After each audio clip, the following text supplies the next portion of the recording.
Citroen has been making C4 badged vehicles, well, probably for 100 years. And the previous one, the one before this one right in front of me, was extremely forgettable. Nobody bought it. It was a good car. It was an honest hatchback, but nobody gave a damn about it and nobody bought one. Which is why, for the all-new C4 launched last year, Citroen decided to go completely wild with the design, as you can probably notice. Don't forget that this is basically the same car as the Peugeot E2008 or the Opel e-Mokka. It's just a bit longer.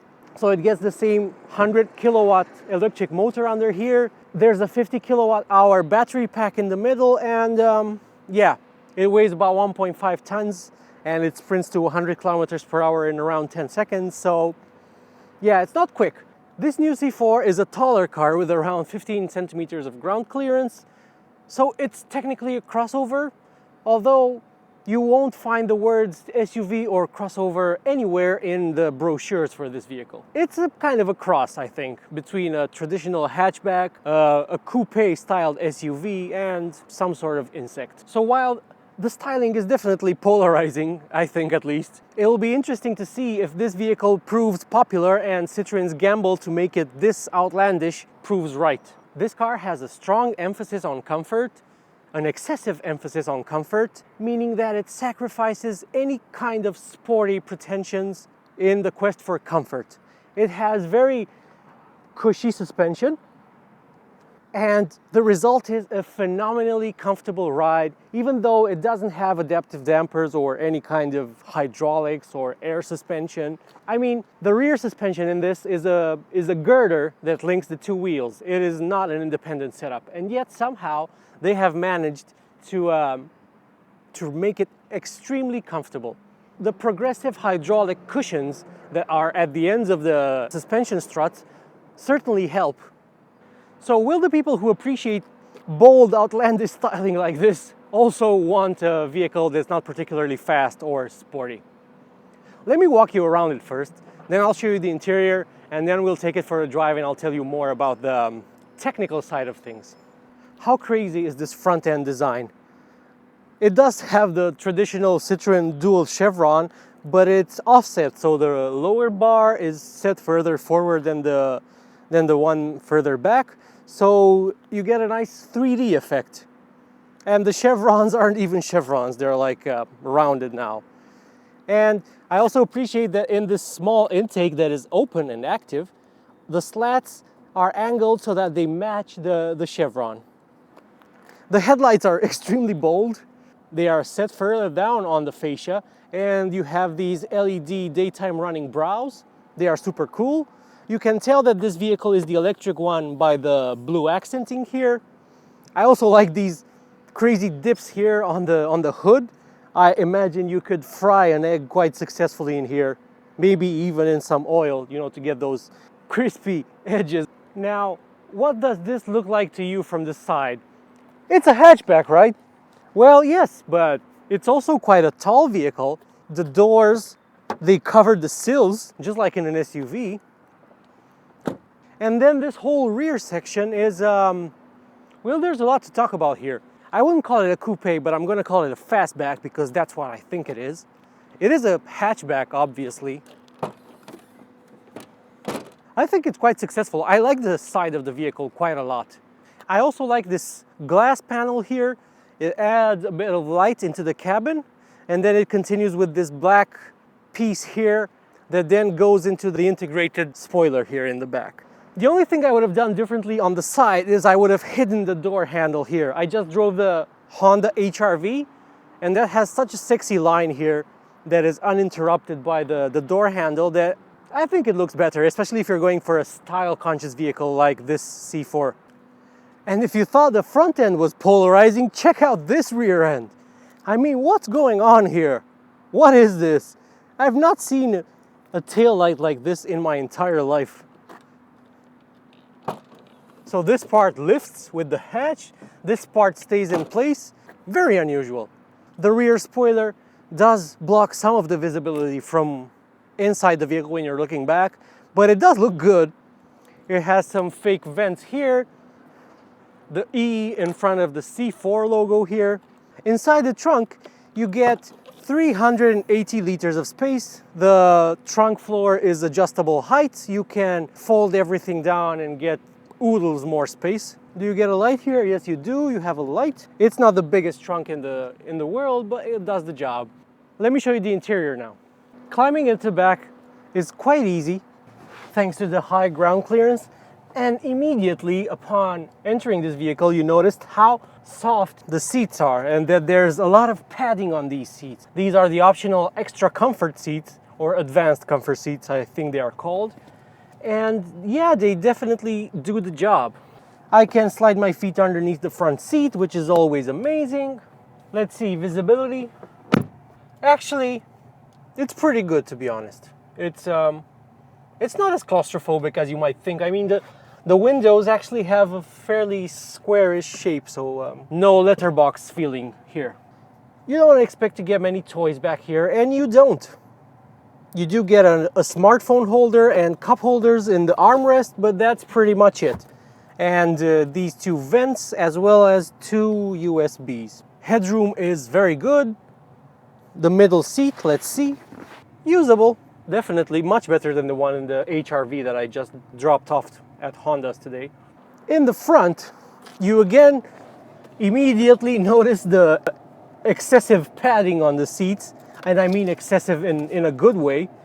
The steering wheel is not a wheel, it's a oblong squared off thing. The screen is a 10-inch unit. You get a driver's digital display as standard. Citroen has brought back physical controls for the climate functions, even though that still brings up a menu on the infotainment screen. I'm going to close the door, crank up the AC, and tell you more about the interior, because with the door open, I'm baking in here. Man, it's hot. So the screen. It has sat-nav. You can pair your phone. It has Android Auto and Apple CarPlay. It's fairly responsive. It's not the best in the world, but its graphics are actually pretty good. This is nothing new. We've seen this in other Stellantis group vehicles now. This is the driver's display. It's pretty small, but the graphics again are quite good, I think. And it's a trend nowadays to put a small screen in front of a driver, because you don't need a big screen, because you don't have a rev counter. On the left here you have the stuff for the adaptive cruise control, and on the right here you have for your media and phone and voice command. To begin, say a command after the tone. Increase temperature. Temperature changed. So that works. Since this is the e-C4, you get these blue accents here. They are all around the vehicle, on the front, on the sides, and on the back, to tell you that this is the EV. You get the same old Peugeot door handle and the same old Peugeot window switches. What is an important point to make is that this is a French car where you actually have all the buttons on the steering wheel and you don't have an additional thing here, you know? So it's better, it's progress. As is the fact that it now has actual climate controls instead of just forcing you to use the screen. This is where you adjust volume. I also like this texture. It feels quite interesting. This car also has a head-up display, which I'm not a big fan of because it's the type that rises out of the dash and it obstructs your view a little bit. Moving down here, this is something that I don't like about this vehicle. So you see, nothing happened there, even though again, you have to hold it. And I'm sure this is a safety feature, but when you need to maneuver quickly, you might be frustrated by this, as I have been.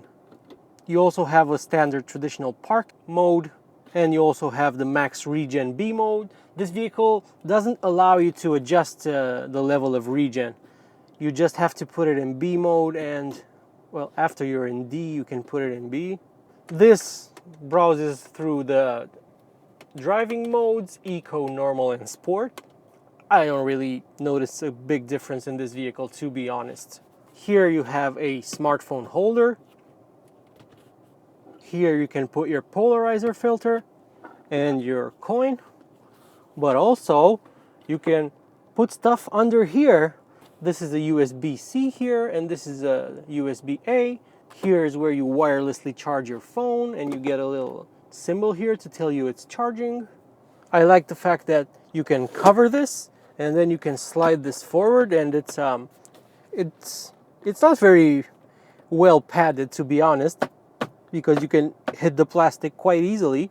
But this is not the most expensive vehicle, although the one I'm driving today is 41,000 euros. Yeah, it starts from under 40,000, or yeah, somewhere about there. That's before incentives and rebates and all of that. But this vehicle, even though it looks polarizing and strange from the outside, its party trick is its level of comfort. So let's take it for a drive and see what the hype is all about. Oh yeah, and I forgot one of the buttons here. So this one takes you to your EV menu. You have a dedicated EV button.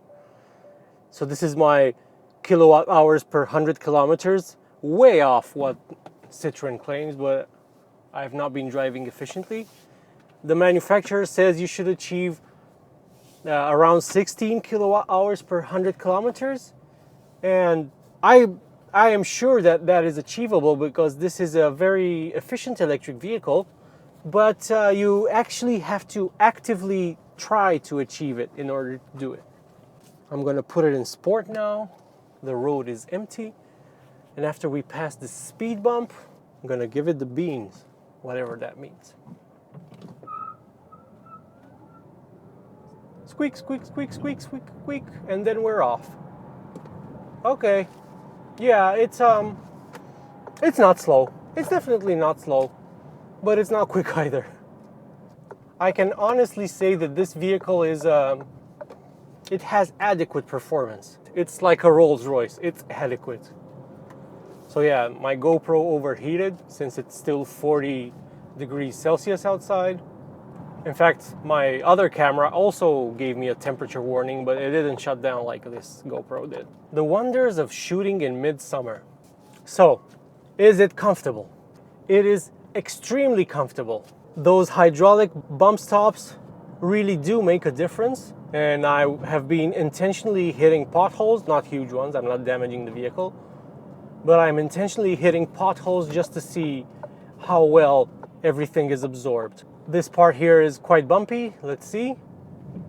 Oh yeah, you can still get a hint that the rear suspension isn't independent, but it's not bad. It is one of the most sorted cars with a setup like this. Boy, it really wafts, let me tell you. Of course there's gonna be some body roll. I mean, everything has its trade-off, and the steering is devoid of feel, like completely. And it's also really, really light. I think it's probably the lightest steering setup that I've experienced in a car recently, even in other vehicles built on the same platform. Let me show you. One finger. Definitely easy. Let's do some off-roading. Okay, so this road is not good. I would not be driving this quickly in my BMW, and I would be bounced all over the place. But this is absolutely fantastic. Didn't think I was going to take the vehicle off-roading, but there you go. This is my first time experiencing a vehicle with this type of hydraulic bump stop, progressive hydraulic bump stop. And I think more cars should have it after experiencing it for like 5 minutes. Let me drive it a little bit quicker. Oh, it's I'm impressed. I'm doing 20 kilometers per hour, 22, 23, and I shouldn't be driving it this quickly, but I'm testing it, and it's remarkable. Feels like a vehicle whose suspension you can totally beat on and it will just take it. Now the big question, should you buy one? Well, if you can live with the styling and you don't want a sporty vehicle, because this is anti-sporty, it is opposite to what you might consider sporty in a vehicle. The steering is, as I said, dead, completely dead. It does feel connected to the wheels, but not directly. And you also don't need a vehicle that's especially quick, then I think you should totally give it a shot. You don't have to have the electric one though. I mean, a base gas burning one starts at around